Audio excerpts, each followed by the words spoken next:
Assalamualaikum warahmatullahi wabarakatuh. Kami dari kelompok 5B akan mempresentasikan mengenai pengembangan perangkat evaluasi psikomotorik. Dengan anggota sebagai berikut. Yang pertama ada Nisa Oktaria dengan NIM 10, Fauzia Istianah dengan NIM 34, dan yang terakhir Salma Fiada dengan NIM 70. Sebelum masuk ke penjelasan pertama mengenai kisi-kisi evaluasi, akan saya sampaikan evaluasi psikomotorik itu sendiri. Jadi, evaluasi psikomotorik merupakan bentuk evaluasi yang ditujukan kepada peserta didik untuk menilai keterampilan mereka, seperti menulis, membaca, berpidato, dan lain sebagainya. Sehingga di sini tidak ada kaitannya dengan kognitif ataupun sikap dari peserta didik itu sendiri. Baik, langsung masuk ke materi pertama mengenai kisi-kisi evaluasi psikomotorik dengan KD penilaian membaca cerita rakyat. Kepada rekan saya dipersilahkan. Baik, terima kasih. Di sini saya akan menyampaikan kisi-kisi evaluasi psikomotorik dengan materi membaca cerita rakyat. Yang pertama di sini ada capaian pembelajaran, yaitu siswa membaca cerita rakyat dengan fasih dan indah serta memahami teks untuk menyampaikan informasi dan kosakata baru yang memiliki makna kiasan berupa pesan, alur, tokoh, dan penokohan. Selanjutnya di sini ada indikator atau tujuannya sendiri. Di sini ada 5. Yang pertama ada membaca cerita rakyat dengan penghayatan yang tepat. Yang kedua, membaca cerita rakyat dengan mempersiapkan kelengkapan penampilan yang sesuai. Yang ketiga, membaca cerita rakyat dengan intonasi yang benar. Yang keempat, membaca cerita rakyat dengan lafal kata yang benar. Dan yang terakhir, ada membaca cerita rakyat dengan manajemen waktu yang baik, yaitu 5-7 menit.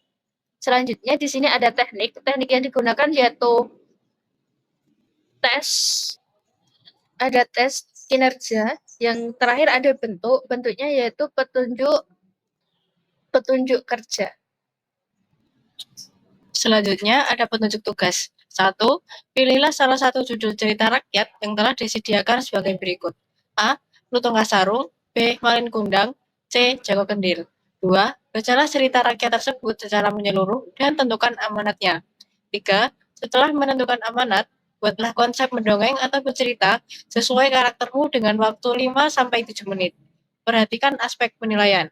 Aspek yang dinilai: A. Penghayatan. B. Penampilan termasuk kelengkapan alat peraga pendukung. C. Intonasi. D. Pelafalan. E. Durasi. 4. Penugasan dalam bentuk video. Buatlah video yang menarik, lalu unggah pada salah satu akun sosial media kalian, Instagram, TikTok, atau YouTube. 5. Pengumpulan tugas melalui grup WA kelas dalam bentuk tautan unggahan video. Sertakan nama, nomor absen, dan judul cerita rakyat yang dibacakan. 6. Batas pengumpulan tugas pada hari Selasa, 10 Juni 2025, maksimal pada pukul 23.59. Selanjutnya, ada deskripsi skor. Pertama, ada penghayatan. Skor 4 apabila semua isi disampaikan secara ekspresif.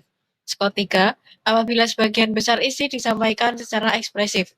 Skor 2 apabila 50% isi disampaikan secara ekspresif. Skor 1 apabila kurang dari 50% isi disampaikan secara ekspresif. Kedua, ada penampilan. Skor 4 apabila pendukung penampilan lengkap dalam bertutur cerita. Skor 3 apabila pendukung penampilan sebagian lengkap dalam bertutur cerita. Skor 2 apabila 50% pendukung penampilan dalam bertutur cerita.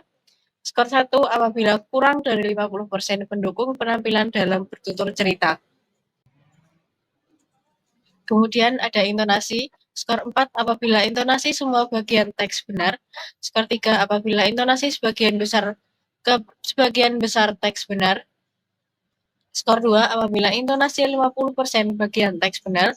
Skor 1 apabila intonasi kurang dari 50% teks benar. Kemudian ada pelafalan. Skor 4 apabila dilafalkan dengan benar.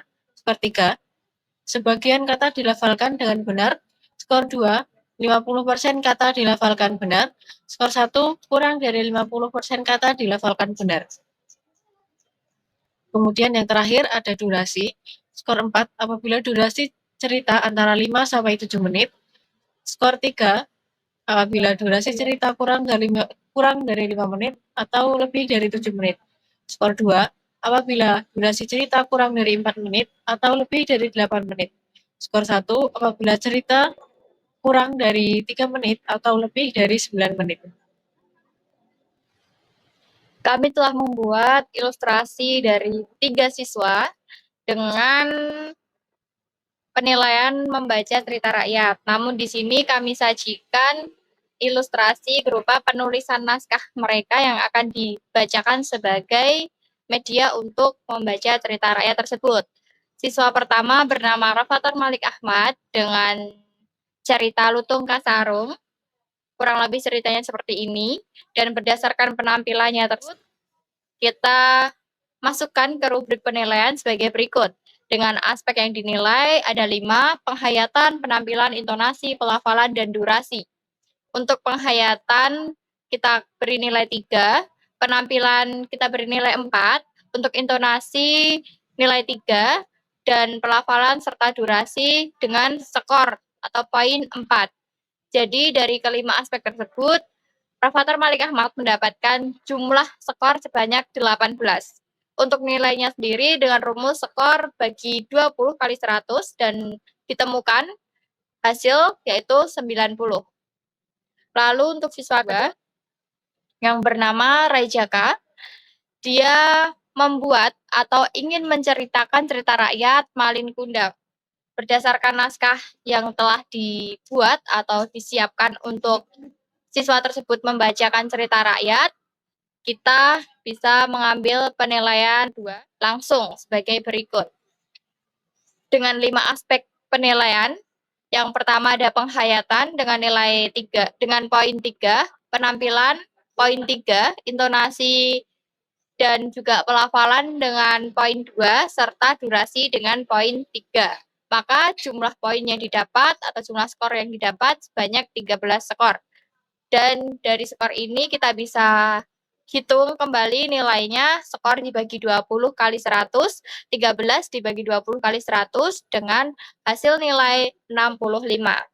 Lalu ke siswa ketiga, atas nama Febiola Giska, untuk naskah Jaka Kendil yang dibacakan sebagai penilaian cerita rakyat, maka penilaian yang kami buat atau yang kami lakukan berdasarkan hasil membaca siswa tersebut sama dengan 5 aspek. Yang pertama penghayatan dengan poin 3, penampilan poin 3, intonasi poin 4, pelafalan poin 2, dan juga durasi dengan poin 3.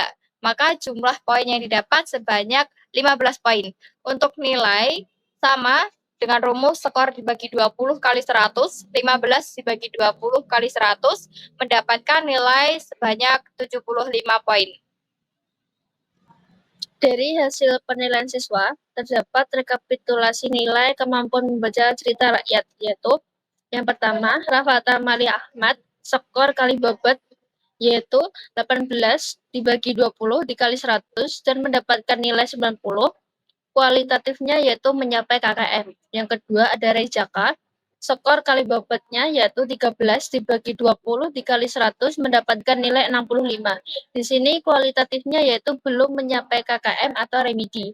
Dan yang terakhir yaitu Fabiola Giska, skor kali bobot mendapatkan 15 dibagi 20 dikali 100 mendapatkan nilai 75. Kualitatifnya di sini mencapai KKM. Berdasarkan hasil rekapitulasi dapat kita simpulkan bahwa penilaian evaluasi psikomotorik ini bisa kita jadikan sebagai patokan untuk kita mengolah atau memilih bentuk evaluasi yang sesuai dengan kebutuhan siswa. Seperti tadi di rekapitulasi disampaikan bahwa hasilnya ada 3, siswa yang berada di posisi atas KKM, berada di bawah KKM, dan juga sama dengan batas KKM, seperti itu. Maka dari hasil penilaian ini kita sebagai guru atau pendidik mampu menilai secara lebih objektif lagi untuk menerapkan penilaian apa dan evaluasi seperti apa yang bisa diberikan kepada peserta didik. Mungkin dari kelompok kami cukup sampai di Sini saja, kurang lebihnya mohon maaf. Terima kasih. Wassalamualaikum warahmatullahi wabarakatuh.